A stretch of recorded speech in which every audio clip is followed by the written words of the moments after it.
Natūralu, visą laiką treneris, manau, kad ir žaidėjai nebuvo patenkinti po praloštų rungtynių. Tai aš galvoju, tai yra natūrali būsena, o jeigu pradėsim džiaugtis praloštom rungtynėm, tai tada jau kažkas negerai. Žinom savo priešininką, matėm jo rungtynės, matėm kaip žaidžia, matėm kaip laimi, matėm kaip pralošia. Tai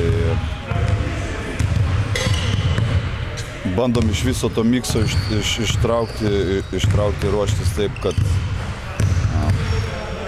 neleisti jiem įsižaisti individualiai, todėl kad jų komandos stiprybė yra, jie gal, sakykime, nežaidžia tokio komandiško krepšinio, bet jie yra keletas žaidėjų, sakykime, 5 žaidėjai, kurie tikrai labai stiprus individualiai ir jeigu kažkuris iš jų pataiko ant geros dienos, tai jisai traukia visą komandą iš paskos savęs. Tai kaip ir nutiko laimėtose rungtynėse jų prieš Brozę, lygiai taip pat prieš Partizaną.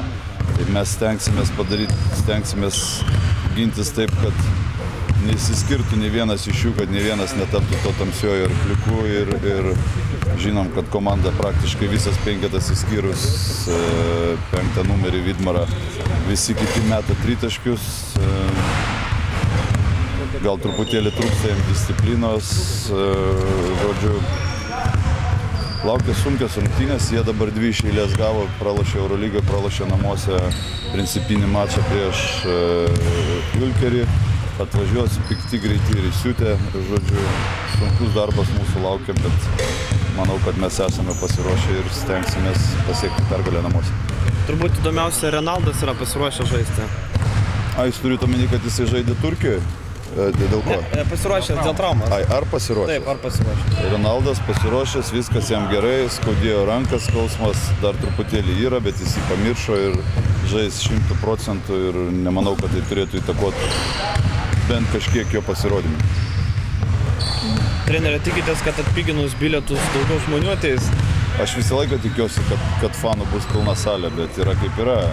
Klubo vadovybė stengiasi, daro žingsnius, kad kaip pritraukti daugiau žiūrovų. Mes savo ruoštų lygiai taip pat ir norim ir prašom, kad jie kuo gausiau rinktųsi. Stengsimės ir savo žaidimu kažkaip tai jos pabandyti pritraukti. Treneri, aš apie Deividą Dulkį norėjau paklausti. Jisai pirmą kartą pirmadienį daug žaidė ir rezultatyviai žaidė.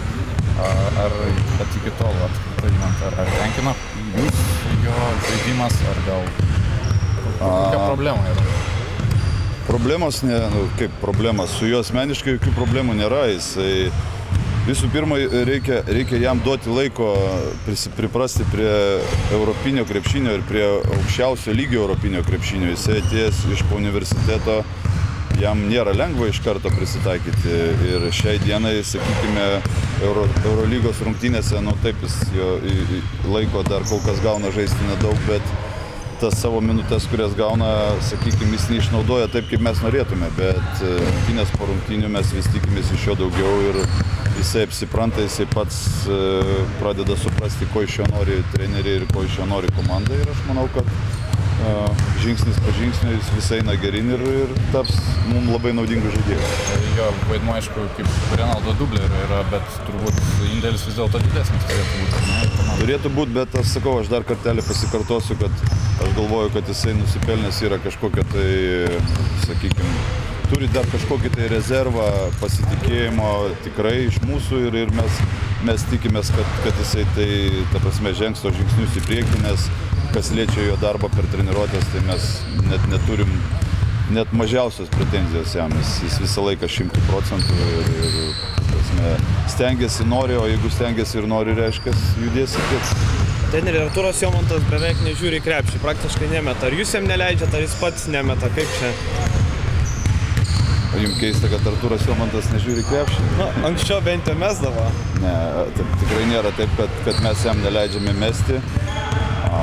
Taip neslėpsim ir visigi žino, kad Jomantas yra gynybinio plano žaidėjas ir iš jo mes visą laiką duodam komandos lyderius dengti jam. Taip, trūksta jisai truputėlį toks išsibalansavęs, kas liečia puolimą, neranda savęs absoliučiai, bet Sakykime taip, kad pradžiai tegul jisai atlieka gerai darbą gynyboje ir aš galvoju tada, kaip jis įgaus pasitikėjimą tenai gindamasis, jis atneš žymiai daugiau naudos komandai ir puolime. Komanda kol kas Bamberge jau žaidė rezultatyviau, bet vis tiek lieka mažiausiai pelnančių taškų Eurolygoje. Kaip jūs manot, ko dar trūksta, kad pagerinti rezultatyvumą Bamberge? Mums trūksta indėlio iš po krepšio. Mes dadėtume truputėlį daugiau taškų iš vidaus, tada automatiškai atsidarytų mūsų toliašaudė artilerija ir manau, kad mūsų rezultatyvumas padidėtų. O atitinka priekinė linija Eurolygos lygio?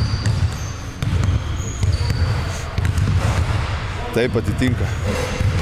Ar jūsų komandai paranku ar neparanku, kad Turkai atvažiuos greiti, pikti ir įsuka?